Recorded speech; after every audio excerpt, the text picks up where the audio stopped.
How's it going? Alex Sturgeon, HobbyTown, HobbyPlex, and just within a week of being announced, the SCX10 Pro is on our shelves, and I was fortunate enough to be able to get one of the first ones. So I want to do a build video for this one. We're going to go through step by step, a lot of time lapse, and if we find anything worth talking about, we'll talk about it and see what it looks like. We're going to split this up into two parts. I'm going to try to get through the main build, and then we'll do part two with the electronics and the body, and then we'll get some running footage. But until then, let's get to work, man. There's a lot to do.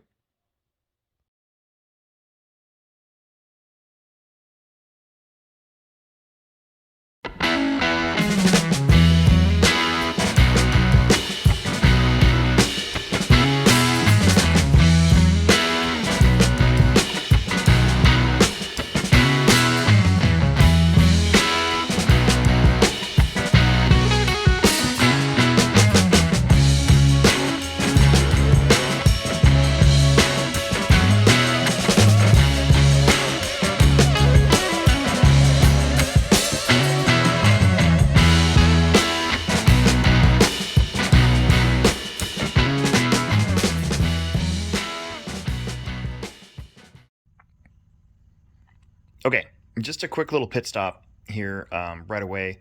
I want to cover something. A lot of kits nowadays will still come with black grease. All my race kits have, and of course, anytime that you need to lube the gears, black grease works great. However, Losi does make this, or TLR, I guess, does make this stuff called great grease, and it's basically just blue grease, I think, is what it is. But it's TLR part number 77001. And it works really, really good for what it's calling here in bag A2. So right away, I'm just going to do something a little different from what the kit's doing. Instead of black grease, I'm going to be using the TLR Great Grease. Let's get back to it.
Okay, new axles are complete. I have one little gripe, and it's just a trend lately, actually for quite a long time. So your instruction manual is once again an instruction manual where there's not a whole lot of instruction, right? It's mostly just pictures, right? That symbol means do not over tighten, space, pay extra attention, that sort of thing.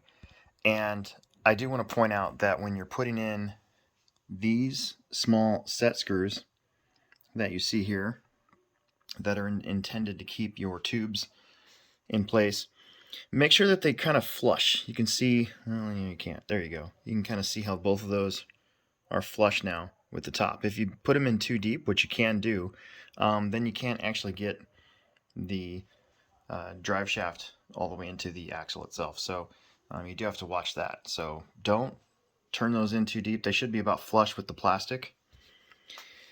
You can see that one too, how those are flush. So just watch that. It doesn't really say anything about that in the instructions, and it's not a huge deal. You'll just have to go back and go, oh, that doesn't fit, and then unscrew it a little bit if you overdo it. But other than that, that's bag A. We're going to move on to the shocks. Let's go.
Okay, so my gripe with a modern instruction manual continues, as there's no direction at all on how to build these new shocks. Now, I played with a couple different ways.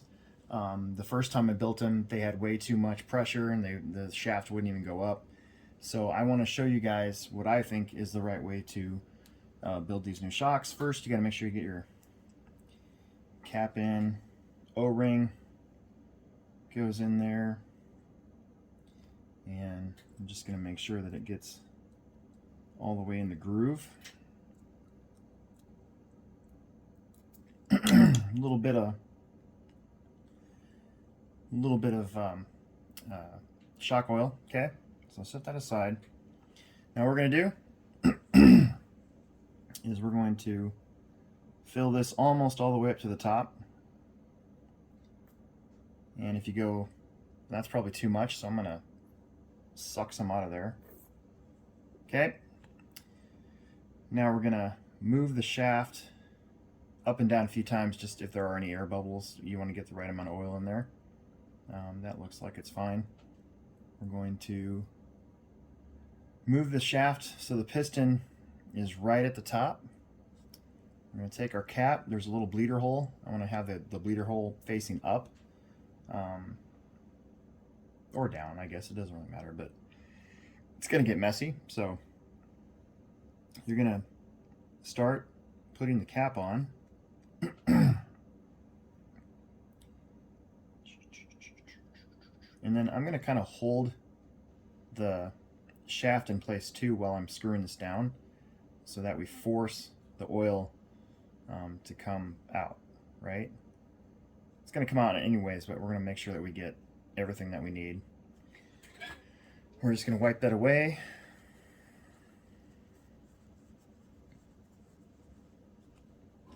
And then what you want is for this to go completely up and down, and it'll even push back a little bit. That's fine, but like I said, you need to make sure that it goes all the way up to where it's to where the piston's actually hitting the top.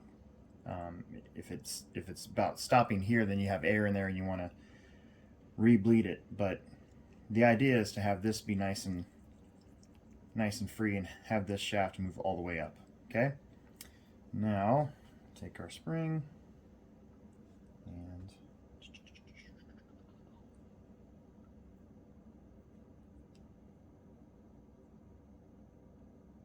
oh, come on. It's tight. There we go. Okay? So, that's a fully free moving happy shock. And I actually like these a lot. Hopefully they won't leak. If they don't leak, these are going to be really good sellers for Horizon Hobby. They're going to see these on a lot of different vehicles. So, all right, we'll move on.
All right, so we've moved on to the D bag, bag D, and that is the links. And it doesn't show it in the instruction manual, but I just want to show you guys that I always recommend a little bit of grease in the rod ends. So you just spooge a little bit in there, and it will make building your links way easier. And if you ever want to adjust them, makes adjusting them also quite a bit easier. So just wanted to show you guys what that's all about.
All right, we're on step G3, and as you can see, it's really coming along. Got your transmission, your braces, your servo mounts, bumper mounts, you got your sliders on there. It's at this point that they want you to put the Panhard link onto the Panhard mount, but I will say that because the sliders, they're kind of in the way to get a wrench in there at a good angle. So what I would actually recommend is to either take that off again or not put the Panhard mount at all until you put the Panhard link on. I think it'll just make everybody's lives a lot easier, and we can move on and keep going.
right, guys, we're going to call that part 1. As you can see, I've gotten as far as getting the body kind of trimmed out. Get a peek at what that's going to look like. I think it's going to look really good. Got my J Concepts Tusk tires on my machetes. Had those on another build, so I just swiped them off of there. I think it's going to look really good. I always like red. Part 2, we're going to do obviously the electronics, the servo winch, steering servo, the overdrive servo, get that all set up, and then we'll go take it out on the rocks. It's supposed to snow tomorrow, so probably won't get a chance to get out to our crawler course at the HobbyTown HobbyPlex in Omaha, Nebraska until next week. It's supposed to be quite a bit warmer, so I'm looking forward to that. That'll give me enough time to get this body painted and get this thing finished off. Gotta say, build went together really well. There were no typos in that instruction manual. Everything flowed really well. My only gripe, which has been a gripe about a lot of different builds as of late, is just that the instruction manual doesn't really have a whole lot of instruction in it. It's mostly pictures, which is fine, especially if you're, an experienced builder. You're kind of used to that. And if you've built any of the Axial crawlers in the past, this shouldn't be an issue at all. Just wish that they would have had maybe a little bit of instruction on how they want you to build the shocks. And I will say that, it shows a picture of the motor. It says motor not included. It doesn't really give you which motor. Obviously, if you go to the Horizon Hobby site, it'll have a recommended, finishing list for what you want to get with this. But just little stuff like that, I wish that they would maybe just put in there, especially when something might need a little bit more detail. But it's just a minor gripe. Like I said, everything went together really well. It just took me 1 or 2 different attempts to figure out how to do the shocks. That was mostly the biggest thing that I could find. So I'm really excited. I've been wanting just a out of the box style comp truck for a long time. I've been wondering why we haven't gotten this, and here it is, the SCX10 Pro. Again, this is going to be part 1. We'll do part 2 a little later, and hopefully by next week I'll have that out, and I'm looking forward to it. So stay tuned. Appreciate you watching. I hope this was informative and entertaining if possible. Make sure that you subscribe, like, tell your friends, and we'll make another video for you soon.